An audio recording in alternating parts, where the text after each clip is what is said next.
घुटनों में बड़ा दर्द, मसल्स की कमजोरियों और चोट के कारण हड्डियों में होने वाली समस्याओं से लगभग हर 10 में से 2 मरीज पीड़ित हैं। तो इस समस्या पे विशेष चर्चा करने के लिए हमारे साथ डॉक्टर आमिर BHMS होम्योपैथी चिकित्सक हैं जो इस विषय पर प्रकाश डालेंगे। चलिए इससे बात करते हैं। नमस्कार। आज बढ़ती हुई उम्र में जो भी परेशानियां हो रही हैं, घुटनों के दर्द में और हड्डियों के दर्द में जितनी परेशानियां हो रही हैं, लोग इससे बहुत ज़्यादा पीड़ित हो रहे हैं। कम से कम 10 में से 2 लोग जो है इस समस्याओं से जूझ रहे हैं। इस समस्याओं से निदान पाने के लिए पहले तो हमें जानकारी लेना होगा ये प्रॉब्लम होती है, क्या वजह है, क्या हमने खान पान से ये दिक्कत हो रही है कि एक्सरसाइज ना करने की वजह से दिक्कत हो रही है कि हमारा रूटीन बदल चुका है, क्या ज़्यादा सोने की वजह से हो रही है। मुझे ये पता होना चाहिए कि ये शुरुआत हो कहाँ से हुई है। लोग जो है लापरवाह रहेंगे, घुटनों में परेशानियाँ क्या और भी सारी बीमारियाँ होने लगेंगी। हड्डी की बीमारी से ही सारी बीमारियाँ जो है पैदा होती है। तो हड्डी मजबूत रहेगी तो कोई भी बीमारी नहीं होगी, इंसान चलेगा फिरेगा, दौड़ेगा, स्वस्थ रहेगा। तो सबसे ज़्यादा मुझे ये जानकारी होनी चाहिए, आप लोगों को ये जानकारी होनी चाहिए कि दिक्कत जो होती है वो कितने प्रकार की दिक्कत होती है हड्डियों की। इंडिया में मोस्टली 3 प्रकार की बीमारी होती है हड्डी रोग।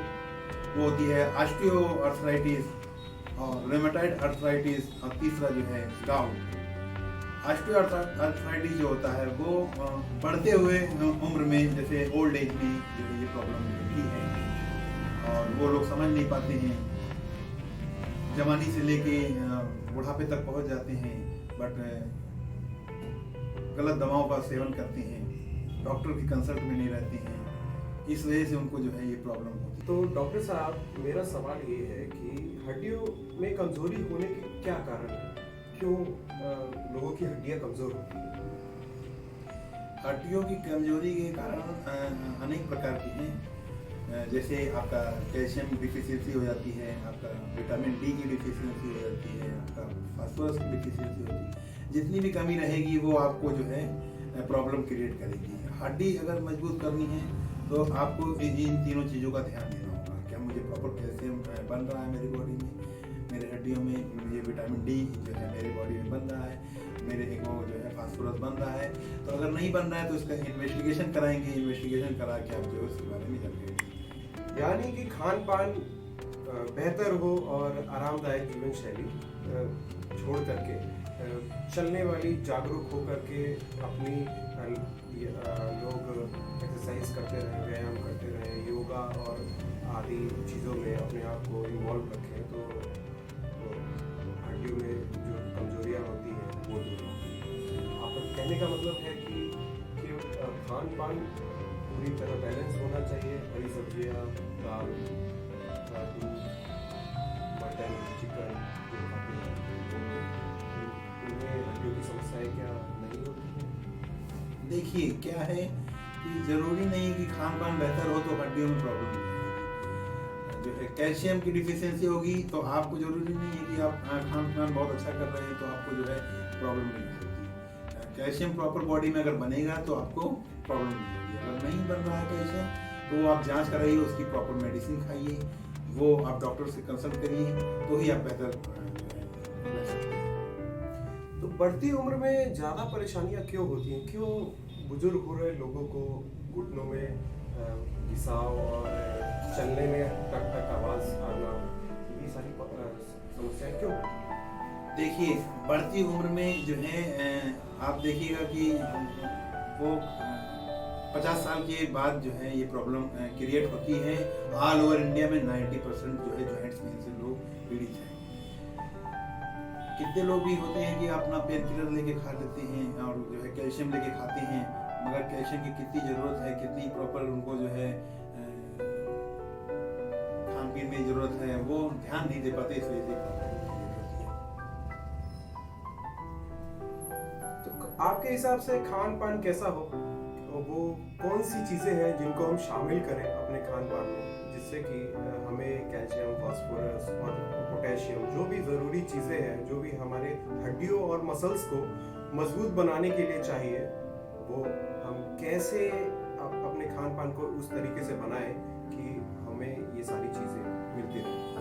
देखिए, कैल्शियम की जहाँ तक बात है, आप जो है एग्स में पा सकते हैं, भरपूर कैल्शियम पा सकते हैं, आप मिल्क में पा सकते हैं भरपूर कैल्शियम, आप बनाना में पा सकते हैं। तो कैल्शियम को आपको कई प्रकार की मिल जाएगी, बट ये कि कौन सा आपको फ़ायदा कर रहा है। बहुत सारे लोगों को जो है बनाना नहीं सूट करता है, बहुत सारे लोगों को मिल्क नहीं सूट करता है, एग नहीं सूट करता है, तो वो फिर वो मेडिसिन को लेनी पड़ती है। कैल्शियम की फिर मेडिसिन लेंगे, फिर डिफिशियंसी कैल्शियम की बॉडी से। तो डॉक्टर साहब, हम ये जानना चाहेंगे कि एक्सरसाइज और योग कितनी कारगर है ये हड्डियों से जुड़ी हुई जोड़ों से संबंधी रोगों को लंबे जीत पाने के लिए, उनके उपाय करने के लिए। क्या एक्सरसाइज और योग से हड्डियों में हो रहे दर्द से उबरने में क्या निजात पाने में मदद मिलती है? जी हाँ, एक्सरसाइज जो है ये आप फर्स्ट ऑफ ऑल एक्सरसाइज तो बहुत ज़रूरी है। अगर लोग एक्सरसाइज कर रहे हैं तो बहुत ही बेटर उनके लिए है। ये समझ लीजिए कि वो उनको ना कोई दवाई की ज़रूरत है, ना ही कोई कैल्शियम की ज़रूरत है, ना ही किसी चीज़ की। एक्सरसाइज में जैसे आप जो है साइकिलिंग कर रहे हैं, गार्डनिंग कर रहे हैं, आप स्ट्रेचिंग कर रहे हैं, वॉकिंग कर रहे हैं, पायलट्स कर रहे हैं, ये सब चीज़ें हैं जो है आप कर सकते हैं। योग आप कर सकते हैं। तो डॉक्टर साहब, होम्योपैथी जोड़ों से जुड़ी हुई परेशानियों से निजात पाने में कितनी मददगार है, कितनी कारगर है, जरा उस पर हाँ, थोड़ा अपना विचार रखें। होम्योपैथिक मेडिसिन जो होता है वो बहुत ही बेस्ट पैथी है, और इसमें मैं देता हूँ जॉइंट्स पेन में मेरे पास सबसे ज़्यादा मरीज हैं, और बहुत रिलैक्स होता है। 3-4 दवाएं ही हैं जो आप दे के उसको क्योर कर सकते हैं। उसमें कैल्शियम, विटामिन और आयरन और विटामिन डी सब आप दे सकते हैं। वो जो है, तो कितना समय लगभग होम्योपैथी में लगता है कि जिससे कि जोड़ों में दर्द की समस्याओं से आदमी उबर जाए? Subscribe to LKY Talks, share the video, give your valuable comments. Thanks for watching. 90 दिन तक खाएगा हमारी मेडिसिन, तो वो प्रॉपर जो है अपने को फिट समझेगा, प्रॉपर फिट समझेगा। और 6 मंथ तक खा लिया तो वो परमानेंट क्योर हो जाता है। उसको फिर जो है दवा लेने की जरूरत नहीं पड़ेगी, फिर अपना जो है खान पान सही रखेगा, वो बेटर रहेगा। चलिए डॉक्टर साहब, हमसे बात करने के लिए बहुत बहुत धन्यवाद आपका, बहुत बहुत धन्यवाद।